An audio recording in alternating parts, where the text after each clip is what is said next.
I asked, so I asked it, give 3 to 5 bold but likely predictions for the whiskey industry in 2026. And they're all like super boring. Buffalo Trace will release BTAC.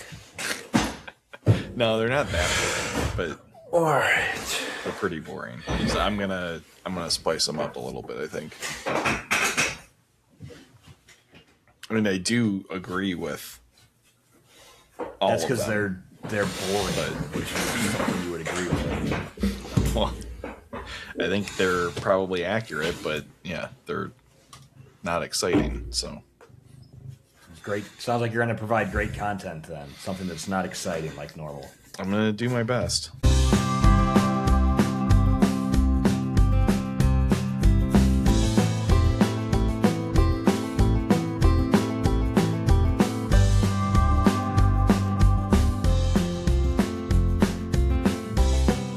A podcast about bourbon and the ones who drink it. This is Bourbon Matters. Welcome to Bourbon Matters. I'm Jake. I'm Dan. And I'm Gold Eagle Jake.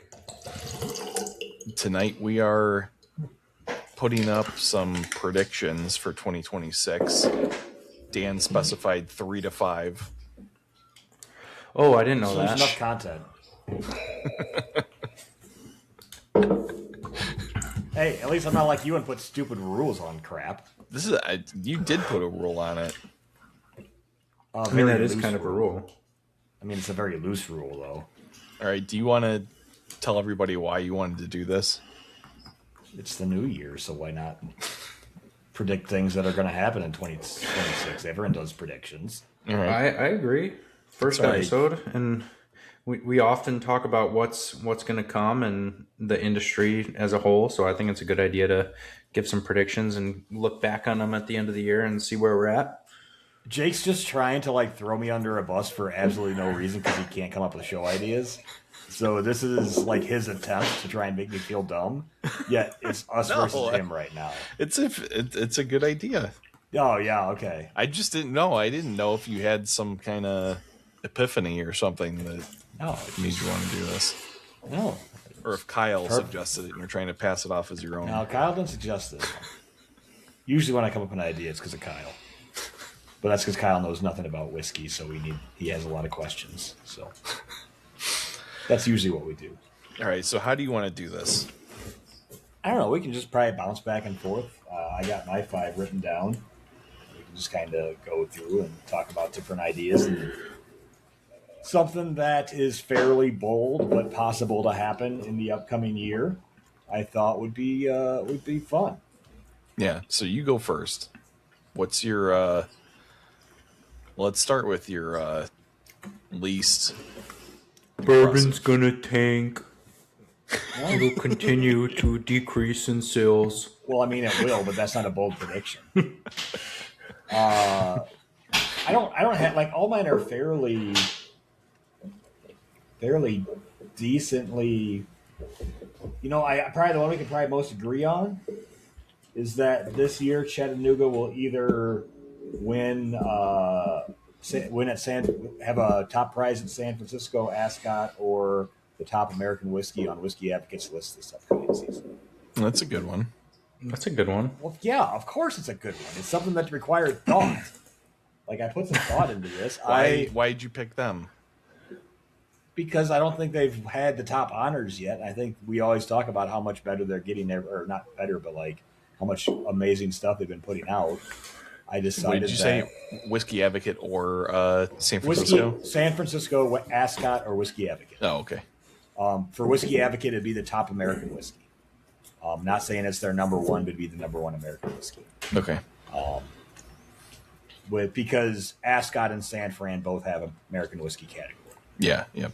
So that's why I decided to say top American whiskey. I don't know. I just feel that it's their time to have one that is regarded as the whiskey out there. I haven't looked at their releases to see what they all have coming out this year or if there's anything new or special coming out. But I just have a feeling I think Chattanooga is going to have one of the top whiskeys in the American whiskey category this year. Yeah, I had that Isla finish again recently, and like it always kind of blows me away. It's just so good. I wanted to go with somebody that wasn't overly like massive, Yeah. but I feel they have a really good chance to do something like that. All right. I think that's Agreed. that's a pretty It's good one. All mine are good. I was waiting I for didn't that. rely on stupid AI to give me average run of the mill. Well, VTech's going to release this Yeah, year. well, obviously BTEC's gonna release. Old Forester will release their birthday bourbon. No, so all right. So yeah, I cheated and I had AI just You didn't cheat. spit You out just put some- thought into it. You just fall into the AI slop. Thanks for stealing all of our water and all making my RAM prices go up. Dude. Thank you. You're welcome. So I think so the AI spit out that it thinks the whiskey market, the global whiskey market, so that includes Scotch and other non bourbon, non American whiskeys, is going to rebound with a 6 to 7% growth. I'm going to say that it's going to grow by, I'll be conservative and say 5%. It notes that Southeast Asian markets are growing and India is a growing market. I think those are all pretty good points. I don't think bourbon or American whiskey are going to grow next year. But I do think newer kind of categories like Indian single malts, and we might even see a rebound of, good old Scotch. And some of those Scotch other and places. Irish are both having pretty bad years, I believe, this year. I don't know. I think Scotch is having I think- a good year. Irish is not. But Irish is also very tough to tell because like most of Irish's business is cheap shots Yeah. at dive bars. So Irish is always going to be a little bit skewed when it comes to those numbers. But I do think that there are other countries that are behind us, and all this going on with the exporting and tariffs definitely doesn't help. But if something were to give there, I think that we could see a boom in numbers because of different countries getting more bourbon, or getting more into other categories of whiskey. But I like your hopefulness on like Indian single malt picking up here because there's some really, really good stuff there. And like almost every country now, like New Zealand has some really good single malts. Australia has some very good single malts. We just haven't really seen any of that catch on here yet, even though it's making a good impact globally. My concern on that would be is like we can't even sell American single malt right now. I think it's going to be a really tough sell. Well, I think just bourbon dominates. Right. Yeah, Here in the U.S. for But American whiskey. The yeah, rest of the world drinks single malt. Yeah. Like, But yeah, I do agree. I see both sides. I think it's going to be really tough for other countries, single malts, to catch on here because we are a bourbon dominant country, and it's going to take one of these other countries to kind of skew those numbers. I think the numbers within the U.S. and with global numbers are going to be way different, and we'll start to see some sways one way or the other. yeah, I mean, it wouldn't surprise me if we saw a huge like single malt. Well, I mean, China, I think already is like pretty high consumer of single malt. Even in relation to bourbon, though I think they do have a pretty strong bourbon market there, but probably not anymore with the tariffs and stuff. So we could even see a larger single malt sales boost out of China if the tariffs hold. So yeah, we'll see. High-end spirits plunged 28% in China. High end. High-end. That came out October 30th, 2025. One of the top videos on YouTube from November 6th is China's liquor market collapses. What are they saying is high end? Is it like Pappy? Yeah, or is that there would like a make price sense. range like above $50, $100? That's what I'm trying to see what it I think says in because here. like I've heard a lot that there's like a massive market in China for like the Pappy line and BTAC and the really high end, American whiskeys. It doesn't say. It's high end tequila has peaked. Japanese whiskey saw growth. American and Irish both expanded, but these categories face risks of future oversupply. Scotch is expected to lead the high end market there next year. Okay. Yeah, I mean single that malt Scotch makes is sense. king everywhere around the world, except for the U.S. Yeah. Jake, what do you got? What do you give us a prediction for this upcoming? All right. season? Well, I based my predictions solely on the American market and pretty much solely on bourbon. But you guys do have me thinking a little bit, so maybe some things will get tweaked around as we go. But I do think my first major prediction is that we are going to start to see a little bit of a slowdown with the Buffalo Trace Tater items. I think next year there's going to be even more. This year in 2025, there was more than there ever was. We've been getting more than there ever was, and I think next year that's only going to continue to increase. And people are going to start to realize I don't need a fourth or fifth bottle of E.H. Taylor small batch. Do you think I didn't put this on my list because I thought mine wasn't going to be what you're talking about, but it's related. I was debating about putting on my list that either Taylor or Weller will be sitting on the shelves for at least a week by the end of this season. Do you think we'll get to that point this year? I think maybe for Taylor, but I don't think for Weller because I think the name Weller just holds a lot of oomph with people. And I think the price on Weller has stayed the same. The price on Taylor has gone up. So I think 60 or $65 for a bottle of E.H. Taylor small batch, people are going to start to hesitate a little bit, especially. And what's really going to break this is kind of depends on the distributors. Because are they going to, if let's say they get, a couple thousand, or I don't even know how many they get now, but say they get like 10, 20,000 cases of E.H. Taylor small batch, are they going to go ahead and like flood the market and open it up to like Heaven Hill did with McKenna and Elijah Craig Barrel Proof, where stores like us get to just take as much as we want and have 50 cases sitting there on a display, because then it'll surely slow down a little bit. People won't feel the need to just buy it because they see it, which is what's happening right now. So I think the distributors are going to play a major role in that.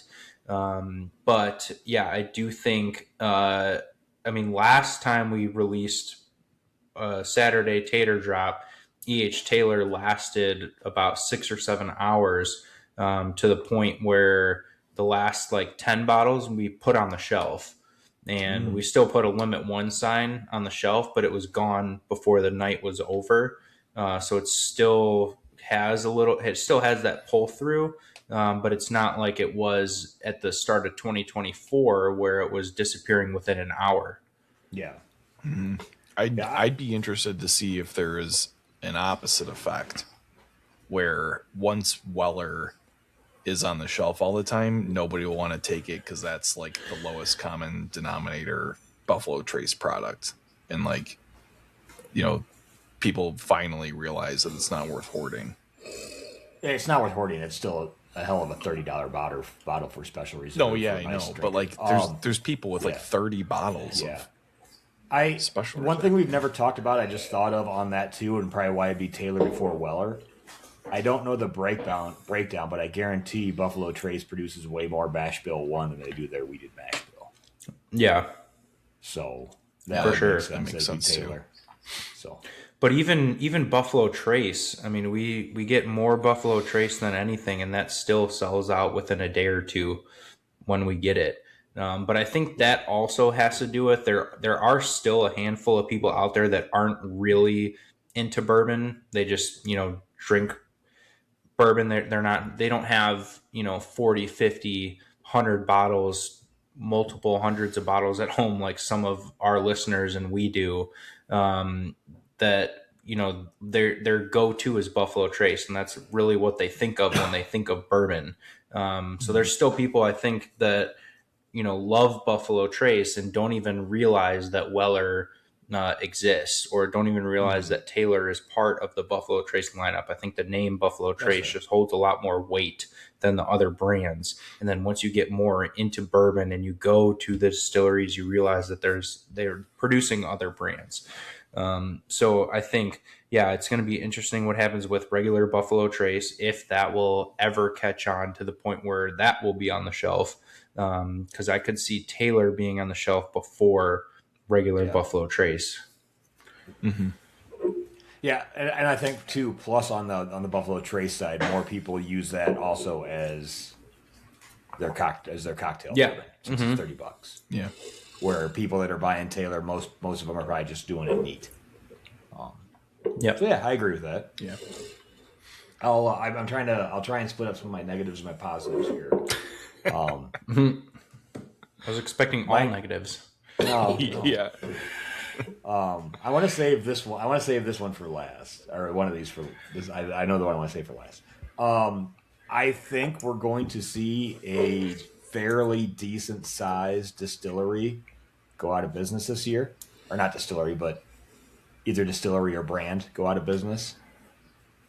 I just feel it's coming. I was trying to figure out which one I think that would be, and I settled on a distillery I think will announce that they will be shutting down, not production, but like be going out of business. Uncle Nearest? I'm going to throw, no. I mean, that's pretty guaranteed. I do have something related to that later, but someone will come in and save that brand. Yeah. That's one of my predictions, and I have. Go ahead. Oh yeah. But I decided on Blue Run. Well, that's not that surprising.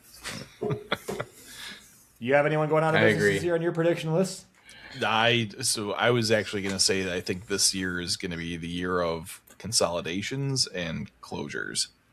Oh, all doom and gloom, Jake. Oh. Well, I mean, I don't know. All the signs are pointing to that. The reason why I think this is a little bit more bolder on this side is you got people with a lot of money behind it. And I was going to say it is like Molson Coors, right?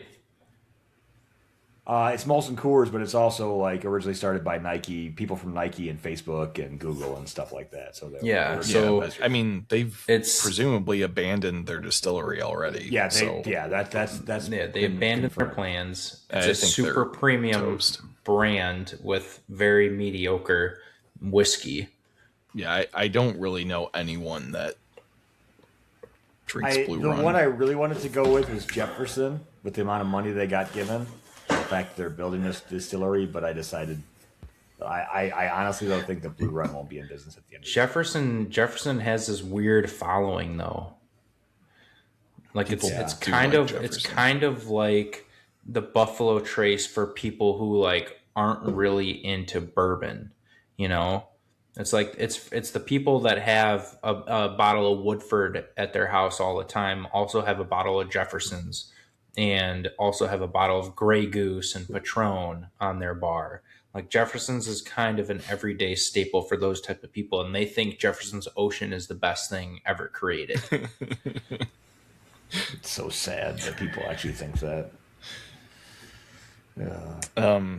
I will say, building off of that point, I do and I'm also going to build off of it for my next point. Yeah, so I do think we're going to see closures this year and or consolidations. But I think there's also a massive opportunity for more NDPs to start popping up, because barrel prices are going to continue to drop.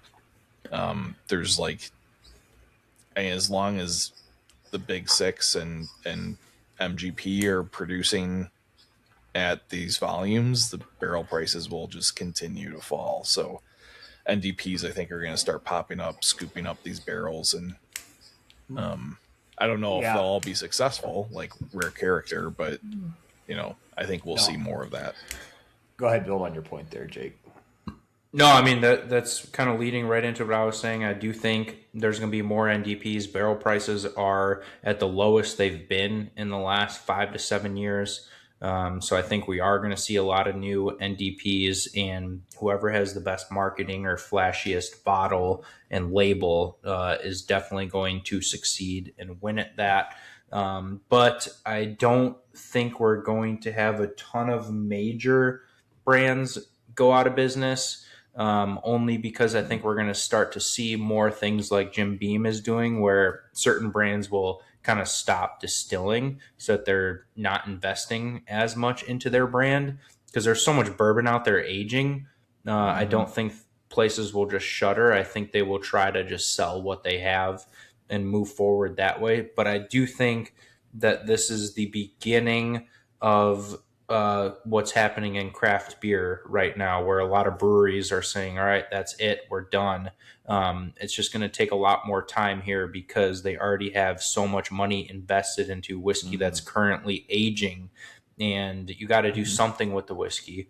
Right. So you can stop distilling, you can get rid of your distiller, you can get rid of your equipment, and stop putting money into making more and still make a good amount of money selling what you have. So I think we're going to start to see that happen, and I think it'll quietly happen. I don't think brands are going to be like Jim Beam, where they just come out and say, yeah, we're not distilling, because they don't want to, scare people or make it look like they're in trouble. But they are going to definitely slow up production and focus more on just selling what they have and marketing what they have. I think. Oh, go ahead, Jake. We talked a little bit about this in our last episode, but with Beam pausing, production this year, I think it wouldn't surprise me if multiple distilleries took this year and maybe even next year to reinvest in their either infrastructure or experiences to help drive the tourism angle. Like, bourbon drinkers aren't going anywhere. People are going to keep drinking bourbon. People are going to keep wanting to go visit distilleries and see distilleries. So I do think we're going to see a lot more experiences pop up to kind of build on that in a positive way. I think the industry is going to boom in a different way outside of just producing more whiskey. Yeah, because tourism is still on the rise.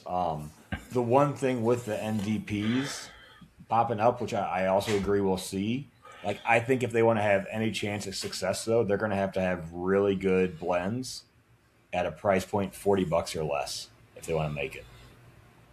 Yeah, they better be getting. They need to be getting that whiskey cheap enough that they can go on the shelf at $40. Yeah, but I mean, to get people to pick it up. At the same time, I think established brands like Barrel or some of the other larger blenders are getting a pretty hefty break.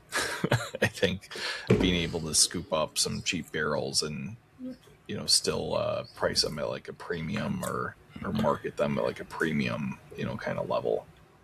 Yeah, I don't necessarily think you have to be at that $40 price point, but I do think you have to get more competitive with price per year, right? We kind of use $10 per year as a benchmark in the industry, and I think we're gonna distilleries are gonna have to go lower than that. We're gonna have to see $5 or $7 per year. I think is a good target to be at if you really want to be competitive and move volume in this industry. Yeah, outside of LEs, I don't think we're gonna see any more 7-year $120 bottles. I think you still will out of your big boys. I don't think so. But not for LEs. I mean, excluding LEs. Oh, you won't see everyday Yeah. bottles Okay. like selling for ridiculous prices for low age staples. Who's next? I think you. Was that one of your points? Yeah, I Was mean, that- I did kind of. That was kind of my next point. Was let's see, pull up my notes here. That distilleries are going to start to close up more NDPs. I mean, what you just mentioned kind of goes into my next point and my final point. If you want me to just continue talking Yeah. about that while we're on the subject, I think we're going to see a lot of price corrections. I think a lot of the big guys are going to start to lower their everyday prices, and I think a lot of the NDPs that are entering are going to realize that they have to be very, very price competitive. Nobody, they're not going to move a lot of volume if they're not at that $5 to $7 per year mark. I do think we're going to see a lot of limited releases go up in price or stay at the same price because people will pay for a super high age statement or super high proof or just super good whiskey all around. If it is really truly an amazing whiskey, people will pay for it. That's already been proven, but that's not a way to move a ton of volume on your everyday stuff. I think we saw McKenna 10-year go down in price a little bit. I think a lot of the big name brands that were once a little bit harder to find, now that they're hitting the shelf all the time, are going to start to go down a little bit in price, especially the big six with how much whiskey they're sitting on. They know that they need to stay competitive and they can afford to lower their prices. They don't need to increase prices and make more money just because they could a couple years ago. That's not going to sustain itself. Yeah. So Yeah. I agree on that. my final point was price corrections on everyday stuff, but we will see like stagnant or increased prices on super limited releases. I wouldn't be surprised if BTAC goes up again next year, another $10 a bottle. Yeah, I mean I think BTAC is still underpriced, big time. Yeah. It's probably still one of the better values in whiskey at MSRP. Yep. All right. Well, what I was going to say for my last comment, I'll use now since we kind of already started going down this path. After the dust settles from the Uncle Nearest lawsuit, Jack Daniels buys them. That I knew you were going to think go down that's that route. I think that's a pretty good prediction. I think that makes the most sense. If you're not huge into whiskey history, Uncle Nearest is the name of the man that taught Jack Daniels how to distill. It is currently a black-owned company. They're going through some legal issues right now that don't look good. We've talked about it before. You can go back and find that on one of our episodes. I think Jack Daniels will buy that brand for the namesake. And then they will use a lot of their whiskey for a lot of special releases, or put it in their heritage collections as well. But I think that'd be a fitting end, knowing that Uncle Nearest is going to probably be done. That Jack Daniels buys them out, buys their supplies, or buys their stock, and then uses that with them. I think if anything, that's the biggest one I have hope. That's the one I hope the most happens, because I think the whole story then just kind of comes full circle at least. Yeah. That would be a super cool story. I mean, Jack probably, Brown-Forman has the ability to outright purchase them easy, I would imagine. Yeah. So nothing will happen until the lawsuit finishes. I mean, Jack will probably wait till they can buy them till pennies on the dollar, but I think it makes the most sense that Jack does that just for the history of it. Now, I mean, that distillery really has nothing to do with Jack Daniels. It's just they named it after Uncle Nearest. Yeah. But I think that would be a good fitting end, at least, if there's any way to say there's a good fitting end to a distillery that got in trouble for taking out loans and not paying them back.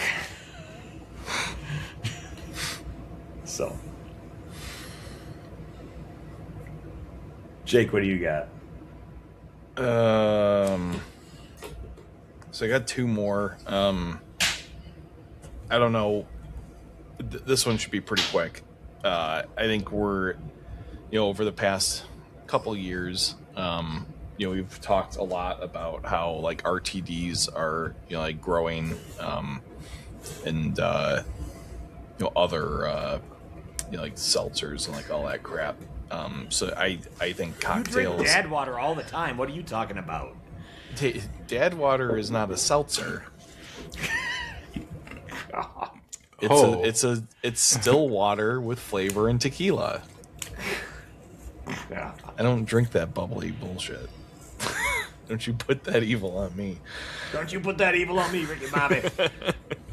But I do think we're gonna see a growth in particularly whiskey cocktails, and like pushing whiskey into new and more interesting kind of options in the cocktail world. Because I think a lot of people are on like the old fashioned train now, which like I love an old fashioned, so I'm not like hating on it, but there's a lot of people who are going to be like, well, I like whiskey, but I don't want an old fashioned every time I go to the bar, so they're gonna. Here's the thing: is Hook like up something distilleries have been making those. Like certain distilleries, you can get RTD, like ready to drink old fashioned in a bottle from a distillery No, yeah, and poured over ice. And I don't.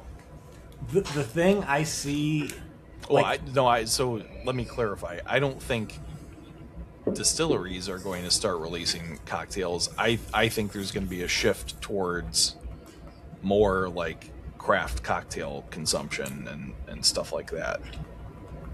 So not like an RTD. So not like No, not RTDs. Not like a seltzer, but instead of a seltzer, it's Coke and Jack and Coke in a can. Yeah, no, not like that. Okay, I mean, okay. I'm just saying that like that trend, I think, is indicative of people wanting mixed drinks over neat pours. I think that's going to start to spill over more into like craft cocktail scenes and kind of shifting maybe some of the ways people are thinking about how whiskey can be used in cocktails. I mean, that's whiskey cocktail scene's pretty big. That's why there's all these speakeasies everywhere now. Are you saying there's gonna be more speakeasies popping up? Well, I think Maybe. we'll see younger people starting to go if they are drinking. Because, like, I don't know. I think there's probably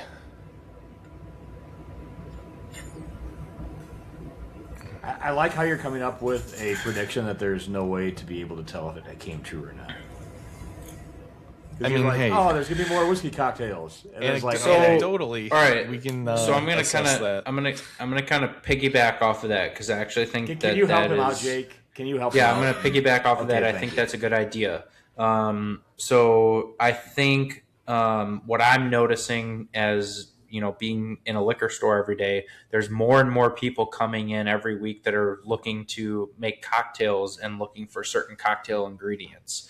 So I think now that everyone has a bunch of whiskey at home, or most people have a bunch of whiskey at home, they're looking for different ways to drink the whiskey and try the whiskey. And they're going out to these fancy cocktail bars and speakeasies and paying $20 to $25 for a cocktail. I mean, I just had somebody send me a picture of a cocktail menu at the Aviary, which is like a super high end, like very well known cocktail bar. So you're getting one of the best cocktails, but their cheapest cocktail was like $25 and they went up to like $35, $40 for a cocktail. Now they're using like premium high end whiskeys and ingredients in those cocktails, but I think this culture is kind of catching on and people are going to go to some of these speakeasies and high-end cocktail bars and then realize, hey, I can get these ingredients and make this cocktail at home. And I think we're going to see more cocktailing at home this year, and Amaros and vermouths and ingredients and cocktails are going to see a big spike. Okay. Yeah, I mean, making cocktails at home is So you're super gonna say easy as long cocktail as you. ingredients are gonna increase sales. I think cocktail ingredients are gonna increase, and if I was a Okay. major distillery, I would start to, I mean, most of these big distilleries own a lot of, Amaro brands, vermouth brands, and whatnot. But if I'm a big distillery and I don't, I'm going to start looking at, okay, where can we enter this cocktail scene market and come up with something that is lacking or there isn't a lot of competition for this certain ingredient? What can we produce that outperforms and can fit right in this situation? See, now that's a prediction because you can be able to tell if it came true or not. Jake, yours was a piece of shit. You said there's no rules, so I can predict whatever the fuck I want. Well, you got to be able to tell if it happened or not. Like, oh, I predict there's going to be some rain sometime in the future. Good job, asshole. Hey, don't hate me because I'm playing your game better than you are, right? I don't think so because you're definitely not winning. So the only other one I had, this is clearly an AI generated one, and I want to bring this up more as like a topic of discussion. And I'll read it and then give my thoughts. But widespread adoption of AI in whiskey production and operations. I don't think historic brands will do that. Or if they do, they're not going to tell anybody. What are they going to use AI for? You could do it to streamline some of the production and increase your yields and stuff like that. How? You basically did that at Whiskey Acres, and you didn't use AI, but you crunched numbers to figure out what your most efficient yields were and crap like that. In terms of times, but that's, pretty much all the yeast companies have the majority of that information. Climate and stuff changes a little bit, but you could have a model that analyzes hundreds of different variables and spits out. It can do that, but it can't tell taste. No, but that's not what it's saying. You just said that they could get better yields out of the alcohol. Well, if yields. You can get there's always a way to get better yields out of alcohol, but if it tastes like shit, it's not going to be worthwhile. No, it has nothing to do with what I'm saying. Now, what are you saying then? So what is the AI going to do? It's widespread adoption of AI in whiskey production and operations. So what's it going to do in whiskey efficiency. production?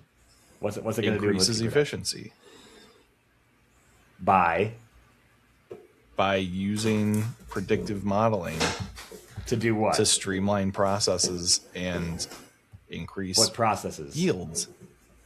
Okay, so yields, what you just said was not what you're talking about. Yields is the amount of liquid that comes out. And I said you can do that. We could increase yield. When I was at Whiskey Acres, we could have done things differently to produce way more alcohol, but it tasted like shit. And AI is not going to be able to tell what tastes good or not. No, but that's not what I'm saying. That's just what you said. No. Okay. Jake, if you already have a process, you already have a process. Okay. You can take your existing distillation process, input a bunch of different variables that are related to your distillation process into a predictive model, and it can tell you, do these things, and you'll get 5% more viable liquid out of the distillation process or whatever. And like I said, but that doesn't tell you if it's going to be good or not, because we did different tests on that. We were getting higher yields with different yeast, but it tasted like shit. I'm not talking about yeast. No, but you're talking about things to do with yields, and yeast is one of the things that can help produce yields. Yeah, but you're fixated on that for some reason.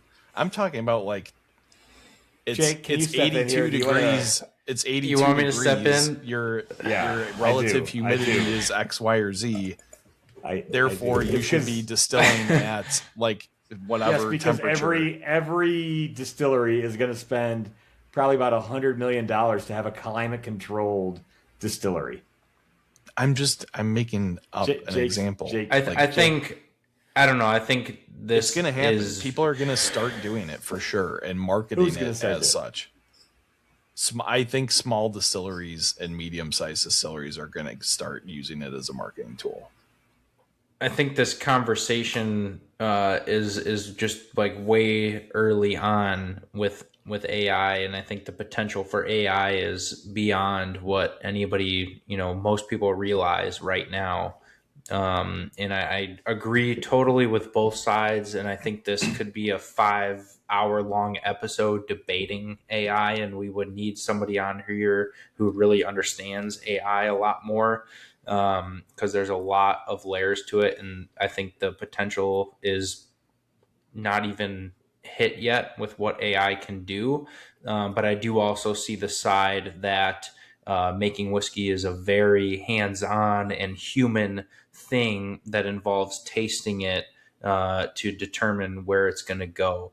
So I don't think that this is a rabbit hole that we want to go down on this episode right now. To be totally clear, Dan cut me off before I could finish my thoughts on this. But I hate the idea that people are going to use AI. I didn't say that you were for it. I'm just saying it's not going to like it'll if AI will be used in whiskey, but it'll be more for marketing and sales. Sure, it won't be in production. No, people are going to try and squeeze efficiency out of production by using AI modeling for sure. No. It'll happen. Yeah. No. Is it gonna make you're a better whiskey? Because you're like, oh, it's gonna make shitty. We product. don't like, know. People are going to make shitty product. Like I guarantee it. Like it's gonna happen. No. It's already happening. I bet you there's already something aging that's AI distilled. Wouldn't be surprised. I wouldn't be surprised if Bardstown just AI'd their entire facility because it's already computer controlled anyway. Yeah, and it already tastes like shit, so they can't go downhill. I got 2 predictions left.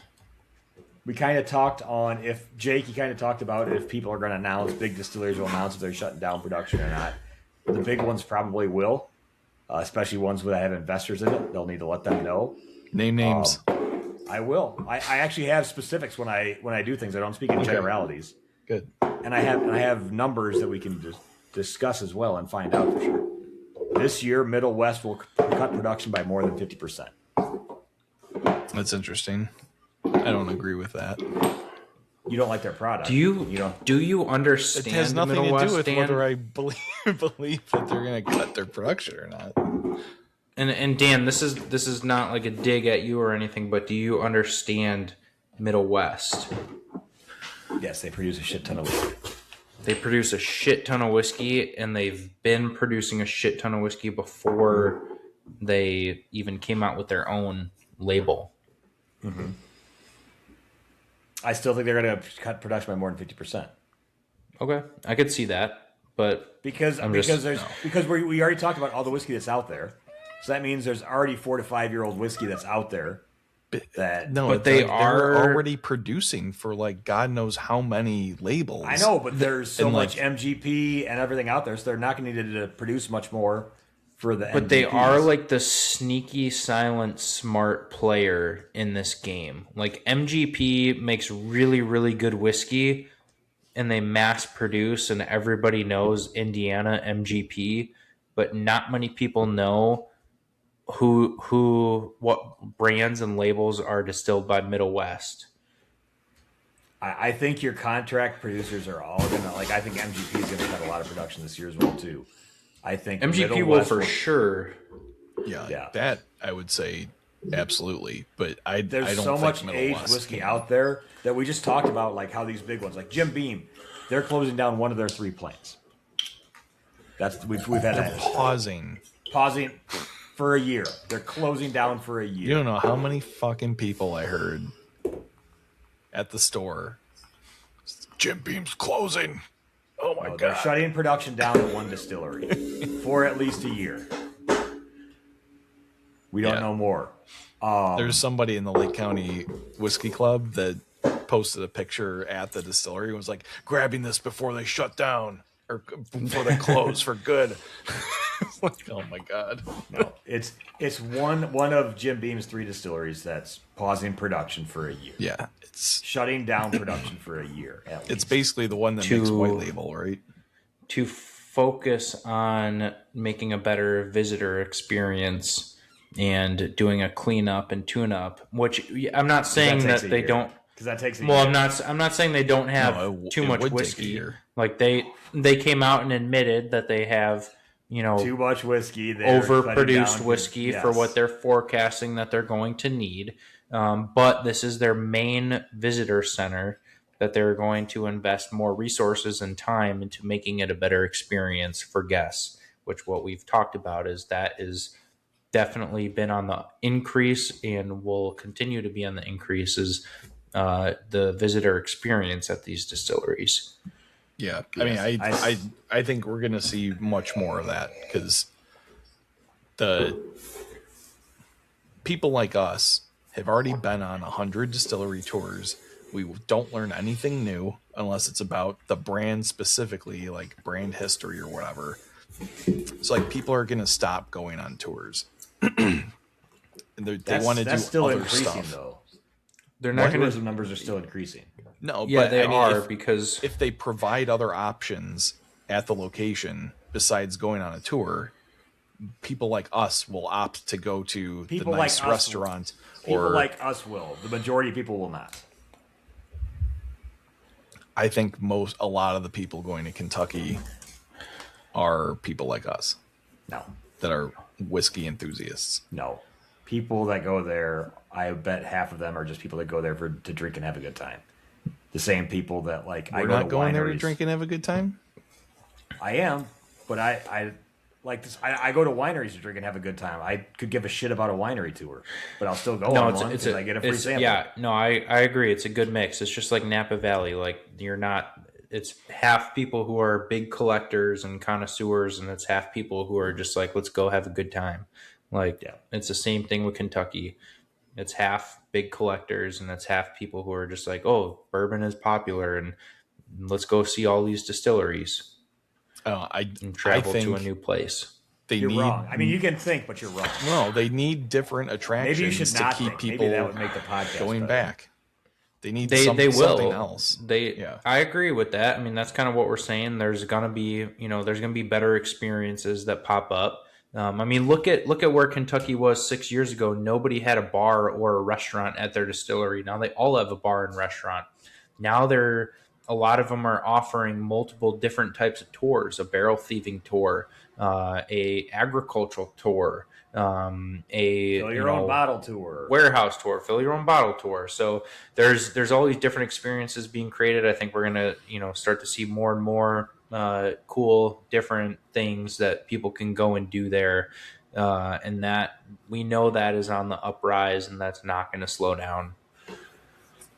Yeah, I think if distilleries are choosing to pause production, they will take that time to invest in their on But premises. here's the thing: is like experiences. Middle West. If they shut down production, there's not a big tourism industry to go see Middle West. Like at least with Kentucky, why Kentucky's so big is there's distilleries everywhere. No one's going to Ohio. Well, first of all, no one's going to Ohio. Well, yeah. If you sure. live in Ohio, Yeah. listen. One, I'm sorry. Two, you understand. Most people aren't going there just to see a distillery, but if you're going to Ohio and you're into whiskey, you might make a detour to go check out Middle West. Yeah. But I mean, look at like Hard Truth. Hard Truth is in the middle of nowhere, but they built Yeah, this but they whole, created like, thing. Disneyland for Yeah. bourbon. But I mean, like I think we But they also got a brewery and stuff too. Like it's not Yeah, just the but distillery. that- And Like, I a don't rum think jungle that's- cruise and moonshining and ATV rides. Buffalo And Trace there's- isn't going to do that, but like there are opportunities for other places to try and do things like that. My last prediction: whiskey sales will fall By at a lower percent than tequila falls next year. no, you think tequila's going to crash? I don't think it's going to crash, but I think it'll sales will decrease by a higher percentage than what whiskey will. Okay. I think we're going to see alcohol sales everywhere start to go down. I think tequila will start to take a big hit. If whiskey falls in 2020, if American whiskey falls in 2025 by 1.2%, I bet tequila doubles that. You're talking about 2025 numbers or I'm sorry, 26? 2026. Sorry, it's right after the first of the year. We've all Yeah, I made don't that know. mistake. At least once. What did we say? Tequila had a decline last year, right? Tequila had a broke even, Or or in- was about in- similar. Yeah. Whiskey fell last year by 1 point, or between 2024 and 2025 by 1.2%. We don't 2025 numbers won't be until February. Yeah. So I won't know what it had fell in February, but I'm going to go out and say that whiskey or tequila will decrease by way more than what was. I'll say more than double what whiskey falls by next year for American Huh. whiskey. Interesting. Okay. I'll go out high. So if example, like I just said, if whiskey falls by 1% in 2026, tequila will fall by at least 2%. Any reason why? I mean, there's a few reasons why. Okay. Let's hear One, 'em. one mathematically it makes sense because tequila is quite a bit larger than whiskey. If alcohol sales drop, whiskey can have lower sales and fall by a lower percent. Are you talking about in the U.S. only? U.S. Okay. U.S. markets. Who cares about other markets? We're American. Yeah, and then that's information we get from the American Distilled 80 SCA or whatever it's called. I just think alcohol is going to keep falling by quite a bit, and I think tequila is going to start to feel it. Whiskey had their biggest decline 2024 so far without knowing 2025 numbers. Tequila kind of ran flat. And a couple of years before, when whiskey kind of started to run flat, then it had a big drop off the next year to this 1%. So I think we're going to see a pretty big drop off on tequila. That's my prediction. That's my last prediction. Okay. And that's kind of good news. Whiskey won't fall off as much. But you don't have a rationale on why besides declining alcohol sales? Decline in alcohol sales, yeah. If you're right, I think a possible reason could be the rise in knowledge of additives in popular brands. That's the people that really only care about that are really high end tequila drinkers. I don't know. I think I actually disagree with that, Dan. I think more people that I've talked to at least are becoming aware of the additives. And the people who used to come in and grab Casamigos every week are starting to ask, like, "Oh, I've heard about this new, non-additive thing. Like, can you recommend something non-additive?" But I do agree with your point that tequila might see a little bit of a fall because I do think tequila boomed and spiked really, really quickly, and a bunch of people got into tequila, and it was the next hot thing. But I think majority of those people are realizing like, you know what, tequila's fun, but it's not as fun as bourbon and whiskey. And I'm really more of a bourbon and whiskey person. Fair. And there's a lot of brands popping up in tequila, like a ton of new brands. And it's much easier to start a tequila brand than it is a whiskey brand. But that actually might change now that there's a lot of whiskey barrels that are already aged on the market. Because, traditionally with tequila, you don't really need to age it. And even the aged tequila is aged 6 months to a year for the most part. So even if you're doing a reposado, it's not that long. Yeah. So nobody's going to make the big bold prediction. What? That you're an idiot? I mean, we already predicted that. That rum's going to finally explode. That's never happening. Nope. Never. I don't enjoy know. it. If you're a rum drinker, enjoy it. Piracy is coming back again. I think it's a different type of pirate than the ones that drink rum. But piracy is becoming more and more popular, but that's more of the TV side of things, TV and movie side of things, not the buried treasure style of pirate. You don't sip on some rum while you're torrenting Stranger Things?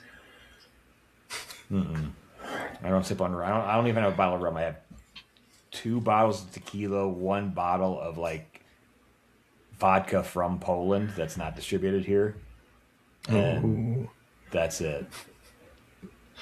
So, yeah. So if you're listening, do you agree with any of our predictions? Do you disagree with any of our predictions? Do you think people like Jake didn't make predictions at all? Leave wrong us some comments. is Dan, and could he be any more wrong? If you have a good prediction, let us know, and we'll discuss it and tell you if you're smart or a dumbass.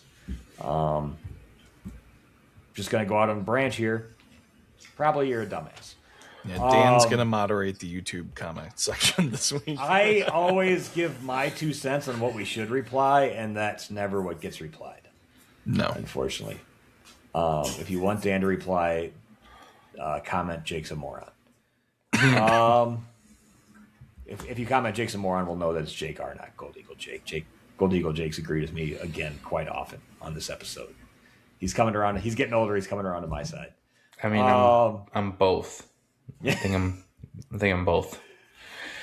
Jake didn't really talk about any specifics. That's fine. If people want to find good whiskey, good bourbon, good single malts, where can they do so? How can they try stuff?